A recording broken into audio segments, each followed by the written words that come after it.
यतिखेर हेर्दै हुनुहुन्छ त्रिशुली खबर टिभी। 24 घण्टा ताजा खबरको लागि हाम्रो च्यानललाई सब्स्क्राइब गर्नुहोला, नजिक रहेको बेल आइकन दबाई हामीसँग जोडिनुहोला। युवा नेता राजेन्द्र निगदेल राप्रपाको अध्यक्षमा विजय, राप्रपाको महामन्त्रीमा रेखा थापा पराजित। आज वादीदेखि गणतन्त्रवादीसम्म देशभर चुनावमय माहौल। पार्टी एकताका लागि बाबुराम र विप्लवसँग छलफल गर्दै कृष्णबहादुर महरा। कांग्रेस महाधिवेशन के सिटौलालाई आफ्नो पक्षमा ल्याउन सक्ला त पौडेल समूहले। पछिल्लो समयमा नेपालमा कोरोना संक्रमण बढ्दो। कोरोनाबाट एकै दिन 5 जनाको मृत्यु, 238 जनामा कोरोना संक्रमण पुष्टि, 392 जना कोरोना मुक्त। दैनिक 2 लाखलाई कोरोनाको खोप लगाउने तयारीमा सरकार। ओमिक्रोन भाइरसको त्रासले कोरोना खोपप्रति आकर्षित बढ्दो। 26 जना विद्यार्थी र 2 जना शिक्षकमा कोरोना संक्रमण पुष्टि भएपछि विद्यालय नै बन्द। ओमिक्रोन नयाँ भाइरस बढेको भन्दै सरकारले गर्यो यस्तो घोषणा। आजबाट यी देशहरूमा हवाई उडान बन्द।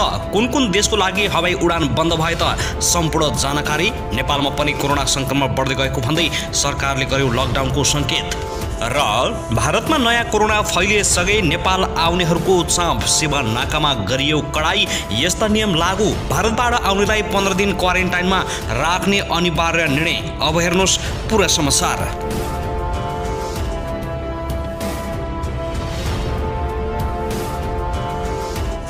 दर्शकबिन नमस्कार, तपाईहरुलाई हार्दिक स्वागत छ हाम्रो च्यानल त्रिशुली खबर टिभीमा।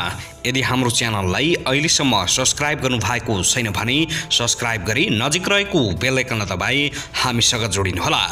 दर्शकबिन सदा चाहिँ आज पनि हामी तपाईहरुमाझ निकै महत्त्वपूर्ण खबरका साथ उपस्थित भइसकेका छौं। यो भिडियोलाई अन्तिमसम्म हेरी हामीले साथ दिनुहोला।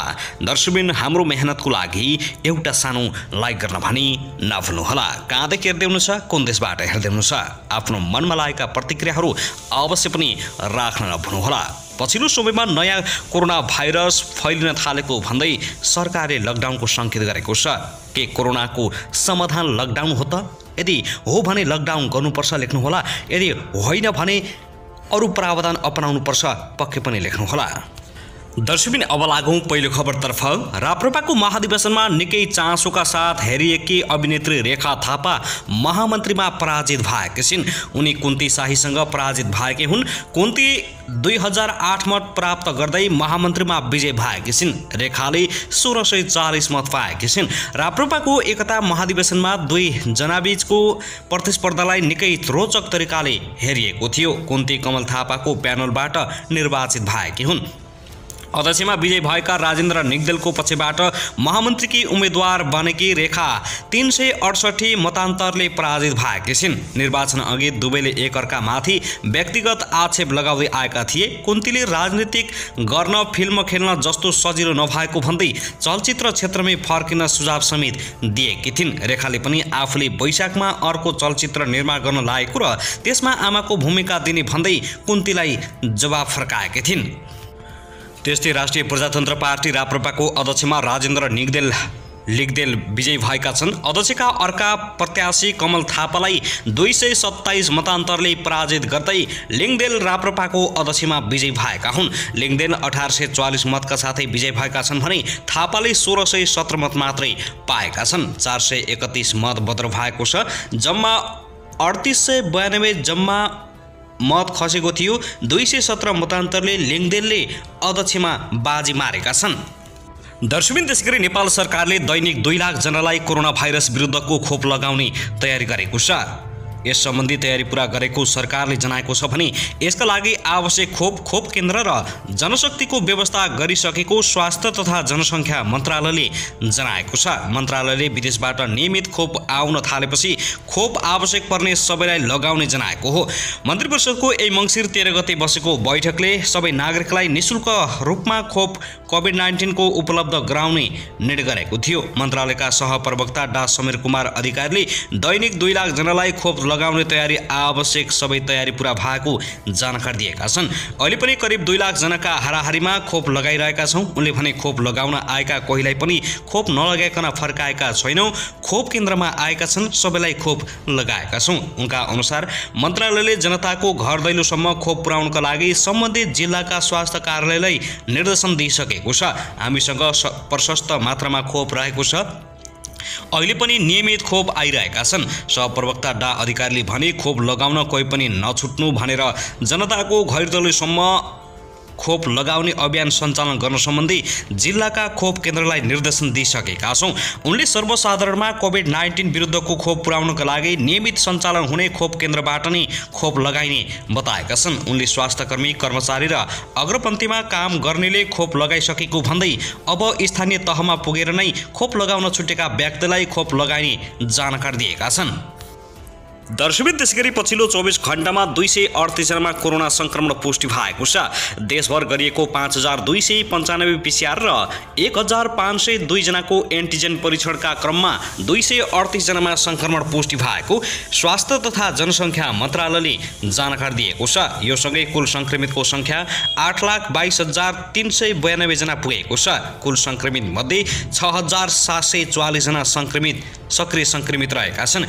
गत 24 घण्टामा 392 जना संक्रमित निको भएका छन् भने यो सँगै देशभर निको हुनेको कुल संख्या 8,04,108 पुगेको छ। उक्त अवधिमा 5 जना संक्रमितको मृत्यु भएको छ। हालसम्म कोरोना संक्रमणबाट मृत्यु हुनेको कुल संख्या 11,540 पुगेको छ भने हाल 98 जना क्वारेन्टाइनमा रहेका छन्। 106 जना आइसियु र 32 जना भेन्टिलेटरमा रहेको मन्त्रालयले जानकारी दिएको हो। दर्शकबिन अब लागौं अर्को खबरतर्फ। बागलुङ जिल्लाको बागलुङ नगरपालिका 13 बगेवामा रहेको त्रिभुवन माध्यमिक विद्यालयका 28 जनामा कोरोना संक्रमण पुष्टि भएको छ। संक्रमण भएको हुन सक्ने शंकाको आधारमा विद्यालयमा अध्ययनरत विद्यार्थी र अध्ययनरत शिक्षक गरी 82 जनाको स्वाब सङ्कलन गरी पीसीआर परीक्षण गर्दा 26 जना विद्यार्थी र 2 जना शिक्षकमा संक्रमण पुष्टि भएको हो। नगर स्वास्थ्य अधिकृत रामप्रसाद खनालका अनुसार सुरुमा 2 जना शिक्षक र 1 जना विद्यार्थीमा कोरोना संक्रमणको पुष्टि भएपछि थप विद्यार्थीको पीसीआर परीक्षण गर्दा अरु 25 जनामा पनि संक्रमण पुष्टि भएको हो। संक्रमण पुष्टि भएपछि विद्यालय बन्द गरिएको स्वास्थ्य कार्यालयले जनाएको छ। बलेवा क्षेत्रमा बागलुङ नगरपालिकाको 12, 13 र 14 नम्बर वडा पर्छन्। विद्यालयमा भिडभाड हुने भएकाले विद्यार्थीको माध्यमबाट समुदायमा संक्रमण बढेको हुन सक्ने आधारमा समुदायमा गरिएको पीसीआर परीक्षणबाट थप 3 जनामा संक्रमण पुष्टि भएको छ। दर्शकबिन त्यसैगरी सरकारले नयाँ कोरोना नेपालमा भित्रिने डरले 9 देशको लागि हवाई उडान प्रतिबन्ध लगाएको छ। ती देशहरू कुन कुन हुन् हामी तपाईहरुमाझ सार्वजनिक गर्नेछौँ। दर्शकबिन अब लागौं अर्को खबरतर्फ।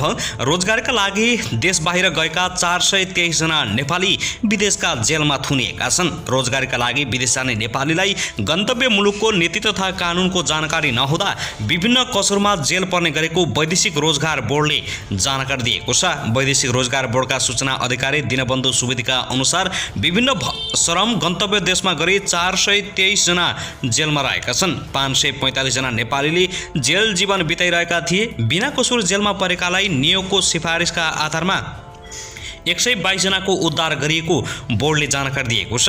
बोर्डका अनुसार सबैभन्दा बढी मलेसियामा 116 जना जेल जीवन बिताइरहेका छन्। त्यसैगरी कुवेतमा 49 जना जेलमा छन् भने त्यसैगरी साउदी अरबिया, कतार, युएई मा रहेको बोर्डले जनाएको छ। रोजगारीका लागि विदेश गएका नेपाली कानुन र भाषाको अज्ञातकै कारण पनि जेलमा परेका छन्।